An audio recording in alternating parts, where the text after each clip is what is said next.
আমাদের কাছে অনেকেই একটা প্রশ্ন করেন বা জানতে চান যে কারো কিডনি খারাপ হয়ে গেলে, যেটাকে বলা হয় ক্রনিক কিডনি ডিজিজ, সেক্ষেত্রে রক্তের পরিমাণটা কমে যায় কেন, অ্যানিমিয়া হয় কেন, বা হিমোগ্লোবিন কমে যায় কেন, বাংলায় যেটাকে বলা হয় রক্তাল্পতা।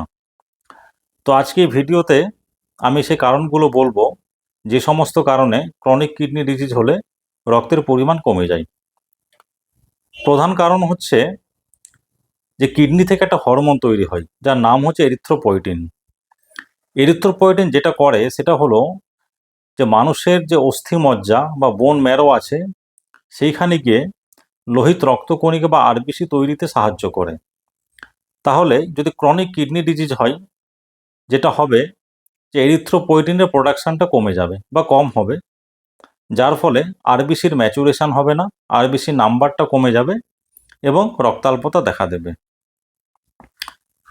ক্রনিক কিডনি ডিজিজ হলে রক্তে ইউরিয়া, ক্রিয়াটিনিন বা আদার্স যে নাইট্রোজেনাস ওয়েস্ট প্রোডাক্টগুলো আছে সেগুলো জমতে থাকে, ইউরিমিক সিমটমস যেটাকে বলা হয়, এবং যার কারণে আরবিসির লাইফ স্প্যানগুলো কমে যায়, মানে 120 দিনের আগেই আরবিসিগুলো ভাঙতে শুরু করে, যার ফলে অ্যানিমিয়া হবে।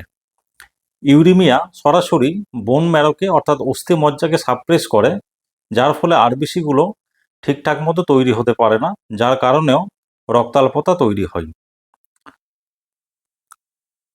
ক্রনিক কিডনি ডিজিজ হচ্ছে একটা ক্রনিক ইনফ্লামেটারি কন্ডিশন।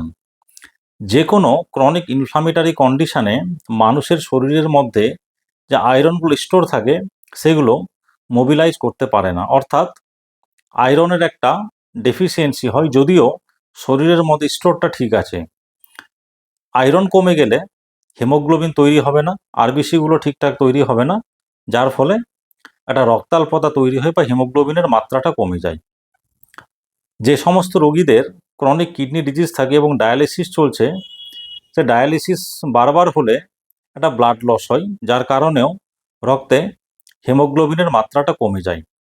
অনেক সময় সিকেডি পেশেন্ট থাকলে একটা পেটের মধ্য থেকে, যেটাকে আমরা জিআই ব্লাড লস বলি, একটা শরীর থেকে ব্লাড বেরিয়ে যায়, যার কারণেও রক্তে হিমোগ্লোবিনের মাত্রাটা কমে যায়।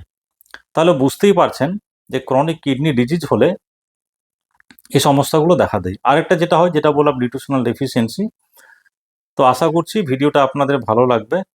এখানে আরেকটা জিনিস বলে রাখি, যে ক্রনিক কিডনি ডিজিজ হলে রক্তে ইউরিক অ্যাসিডের মাত্রাটাও বেড়ে যায়। তার কারণ হলো যে মানুষের শরীরে পিউরিন মেটাবলিজম থেকে যে ইউরিক অ্যাসিডগুলো তৈরি হয়, সেটা কিন্তু কিডনি দিয়েই শরীর থেকে বেরিয়ে যায়। তাহলে কিডনি যদি খারাপ থাকে, ইউরিক অ্যাসিড বেরোতে পারবে না, ফলস্বরূপ রক্তে ইউরিক অ্যাসিডের মাত্রা বেড়ে যাবে।